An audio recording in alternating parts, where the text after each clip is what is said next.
Mushroom biryani குக்கரில் ரொம்பவே ஈஸியாக செஞ்சிடலாம். இந்த மெத்தடில் ட்ரை பண்ணி பாருங்கள். நல்லா சூப்பராக சாப்பிட்றதுக்கு நல்லா ஜூஸியாக இருக்கும். டேஸ்ட் அருமையாக இருக்கும். வாங்க இது எப்படி செய்கிறதுன்னு பார்க்கலாம்.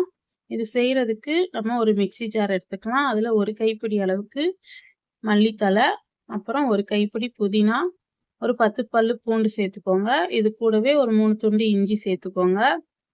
சேர்த்துட்டு ஒரு 10 போல் சின்ன வெங்காயம், பட்டை 2 பீஸ், ஒரு 4 கிராம்பு, ஒரு 5லேருந்து 6 ஏலக்காய் சேர்த்து நல்லா நைஸாக அரைச்சி எடுத்துக்கோங்க.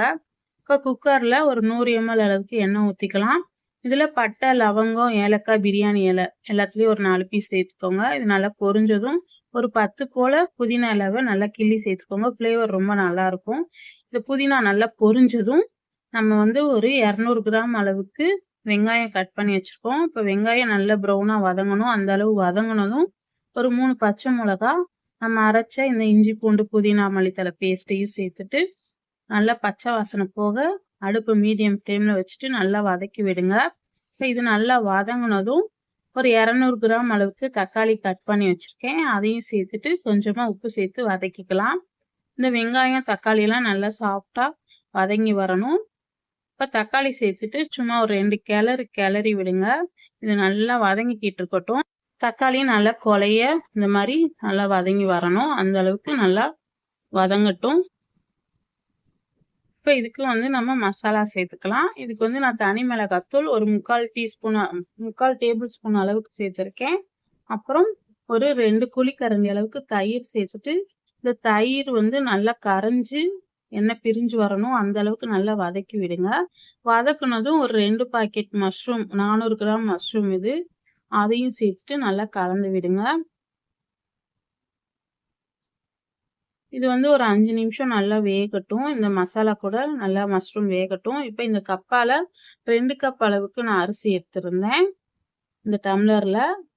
இப்போ 1 டம்ளர் அரிசிக்கு நம்ம 1.5 டம்ளர் தண்ணி கணக்கு. நம்ம 3 டம்ளர் அளவுக்கு தண்ணி ஊற்றிக்கலாம். நான் 2 கப் அளவுக்கு அரிசி எடுத்திருந்தேன். அதனால 3 கப் அளவுக்கு தண்ணி ஊற்றிட்டு நல்லா கலந்து விடுங்க. நம்ம வெங்காயம் தக்காளி வதங்கும் போது உப்பு போட்டிருந்தோம். அதனால பார்த்து இப்போ உப்பு சேர்த்துக்கோங்க. இப்போ உப்பு சேர்த்துட்டு இது நல்லா ஒரு கொதி வரணும். இதை மூடி போட்டு ஒரு 5 நிமிஷம் விடுங்க. 5 நிமிஷத்துல நல்லா மலமலன்னு கொதிக்கிற ஸ்டேஜ் வந்துடும். இப்போ நம்ம ஊற வச்சிருக்க அரிசியை தண்ணியை நல்லா வடிச்சிட்டு இதில் சேர்த்துக்கலாம். அரிசி ஒரு அரை மணி நேரத்துக்கு முன்னாடி ஊற வச்சா போதும். இப்போ அரிசி எல்லாத்தையும் தண்ணி இல்லாமல் சேர்த்துக்கோங்க.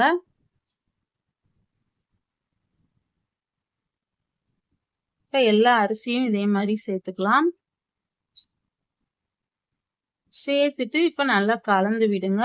கலந்து விட்டுட்டு நம்ம குக்கரை மூடி போட்டு கரெக்டாக ஒரே ஒரு விசில் மட்டும் விடுங்க. ஒரு விசில் விட்டப்புறம் நம்ம ப்ரெஷர் அடங்கினதும் நம்ம பார்க்கலாம். ஒரு விசிலுக்கு மேலே விட வேணாம்.